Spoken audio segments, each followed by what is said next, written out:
नमस्कार दोस्तों, कैसे हो आप सब। दोस्तों आज है संडे का दिन है और आज मैं ऑफिस आया हूँ आपके लिए एक वीडियो बना रहा हूँ दोस्तों, तो आप उसको ध्यान से देखना। जैसा कि आपको पता है कि लास्ट जो भी अपने प्रेडिक्शन थे वो ऑलमोस्ट अच्छे खासे हुए हैं और एकदम सही हुए हैं। मैं ये नहीं बोलूँगा कि 100% सही हुए हैं, लेकिन फिर भी अगर 10 में से 8 या 9 ट्रेड अपने जो है वो सही हुए हैं और प्रेडिक्शन सही हुए हैं। चलो दोस्तों अब बात करते हैं कि नेक्स्ट वीक में और कमिंग मंथ एंड के अंदर क्या होने की संभावना है। तो दोस्तों नेक्स्ट वीक में ऑलरेडी 4 दिन का ही वीक है, क्योंकि मंडे का कल हॉलीडे है, महाराष्ट्र में इलेक्शन है, इस वजह से तो अपने पास वैसे भी 4 दिन रह गए। तो मैं बताता हूँ आपको लेवल्स क्या देखने हैं। आपको निफ्टी के लेवल्स बताता हूँ दोस्तों। जो लेवल्स मैं बता रहा हूँ वो आप आपके चार्ट के ऊपर प्लॉट कर लीजिए दोस्तों, क्योंकि ये चार्ट पे बहुत काम आएंगे और आने वाले 2 साल 5 साल के लिए भी ये लेवल्स काम आएंगे। कभी भी ज़िंदगी में निफ्टी वापस इस रेंज में आएगा, मान लो ऊपर जाके वापस इस रेंज में आता है, इस जगह पर सपोर्ट लेगा, वो मैं आपको बोल रहा हूँ, लिख के ले लो आप इस चीज़ को।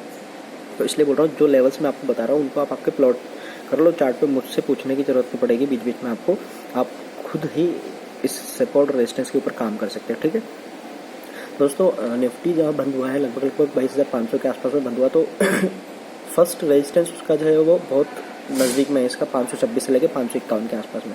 22,526 से 551 के आसपास में फर्स्ट रेजिस्टेंस है इसका, तो बहुत पास में ही है वो। तो हो सकता है अगर गैप अप खुले मंडे को मार्केट, ट्यूसडे को मार्केट, तो वो उसको काट के निकल जाएगा ऊपर। तो ऊपर में जो इसका रेजिस्टेंस आएगा वो एक 22,625 का आएगा और उसके बाद में 22,768 का आएगा। तो ये 2 रेजिस्टेंस के लेवल है ऊपर की तरफ, इनको आप ध्यान से अपने प्लॉट कर लो चार्ट के ऊपर। ठीक है, और मेरे को अभी तक उम्मीद नहीं है कि ये 23,000 के आसपास कहीं जाने की संभावना है। मेरे को लग रहा है कि ये वापस से 22,625 के आसपास में, मैक्स टू मैक्स मेरे को 625 के आसपास लग रहा है वहाँ जाके। और अगर वहाँ पर शॉर्ट कवरिंग आई, क्योंकि एफआईस बहुत ज़्यादा शॉर्ट है, अगर देखो तो शॉर्ट कवरिंग आई तो मैक्स टू मैक्स उसको वापस से 22,768 के आसपास में, जो ऑल टाइम हाई के नज़दीक है लगभग वहाँ ले जा सकते हैं इसको। ठीक है, तो मैक्स टू मैक्स लेवल ऊपर का ये हो गया 22,800 खींच के मान लो। उसके ऊपर मेरे को जाने की संभावना बहुत कम लग रही है, 1% संभावना है। ठीक है, और नीचे में इसका सपोर्ट जो है वो 22,306 है, उसके बाद 22,257 है।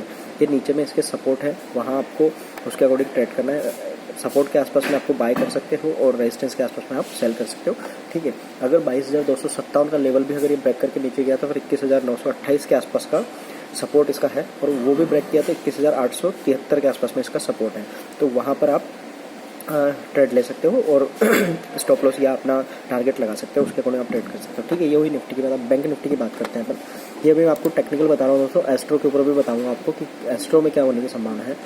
बैंक निफ्टी के मैं लेवल्स बता देता हूँ। बैंक निफ्टी का जो लेवल्स आ रहा है अपसाइड का वो 48,577 से लेकर 48,627 का बहुत स्ट्रॉन्ग रेजिस्टेंस है दोस्तों। ये जो लेवल है ये 30-40 पॉइंट के आसपास का जो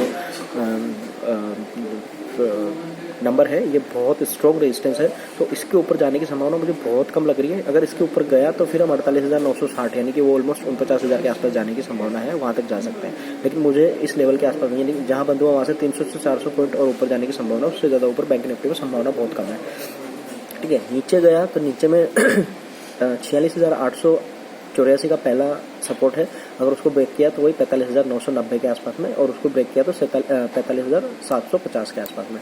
ठीक है, ये लेवल्स हैं जो आपको भी ध्यान रखना है। ये आपके चार्ट का अपलोड कर लो ताकि आपको बार बार किसी से पूछने की ज़रूरत ना हो, आपको इधर उधर जाने की ज़रूरत ना हो, आप कहीं ट्विटर, इंस्टाग्राम, टेलीग्राम कुछ भी देखने की ज़रूरत नहीं। ये लेवल्स परफेक्ट काम करेंगे आपके लिए। अब मैं बात करता हूँ, ये तो हो गया टेक्निकल। अब मैं बात करता हूँ एस्ट्रो के मुताबिक दोस्तों मेरे को पर्सनली एक्सपेक्टेशन ऐसी कि मार्केट में एक डाउनफॉल अभी भी बाकी है। तो हो सकता है वो डाउनफॉल 25 मई के आसपास में कुछ आए, 25 से 30 मई के पहले एक डाउनफॉल आने की संभावना है। बड़ा मतलब कम से कम 700-800 पॉइंट का। तो अब अपने को ये देखना है कि 25 तारीख के आसपास में मार्केट कहाँ है, जहाँ है वहाँ से एक बार आप कोशिश कर सकते हो शॉर्ट करने की या पुट लेने की। ठीक है, अगर उससे पहले डाउनफॉल आ गया अच्छा खासा तो फिर आपको वहाँ पे शॉर्ट या पुट नहीं लेनी है। लेकिन 25 तारीख से 30 तारीख के बीच में मुझे एक बड़ा डाउनफॉल दिख रहा है यहाँ पे एस्ट्रो के मुताबिक, और जो अभी अंगारक योग बने हुए हैं उसके अकॉर्डिंग तो मार्केट में अभी कुछ ना कुछ असमंजस वाली स्थितियाँ बनी हुई है।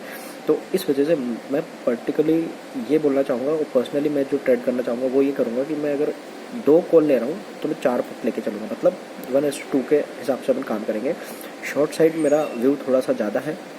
टेक्निकल के ऊपर मार्केट बुलिश दिख रहा है अभी, क्योंकि पिछले जो 3-4 दिन की क्लोजिंग है वो अपसाइड हुई। तो टेक्निकल पे अगर मैं देखूँ तो मार्केट थोड़ा सा बुलिश दिख रहा है, लेकिन ऊपर में इसके हर्डल है, रेजिस्टेंस है, और अगर एस्ट्रो के मुताबिक बात करूँ तो एस्ट्रो के लिए मेरे को डाउन साइड का मोमेंट दिख रहा है। अब मैं बात करता हूँ ट्यूसडे की, तो ट्यूसडे के लिए मेरे को मार्केट डाउन साइड का ही मोमेंट दिख रहा है, यानी कि अगर मार्केट गैप अप खुले तो गैप अप खुलेगा तो ये 551 के लेवल के आसपास में कहीं खुल सकता है। अगर और भी ऊपर गया तो मैक्स टू मैक्स 580 जाएगा क्योंकि ऊपर में अपना वापस से 625 वाला एक रेजिस्टेंस है, 625 626 वाला, तो वहाँ से आपको शॉर्ट करना है या फिर अगर आप लॉन्ग में हो तो वहाँ प्रॉफिट बुक कर सकते हो। ठीक है, उसके अकॉर्डिंग आप लोग ट्रेड करोगे।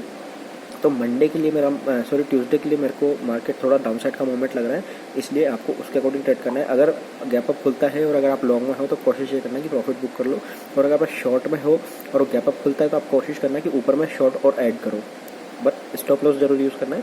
ठीक है, तो उसके अकॉर्डिंग आपको ट्रेड करना है। तो दोस्तों thank you so much, please do like share and subscribe, thank you.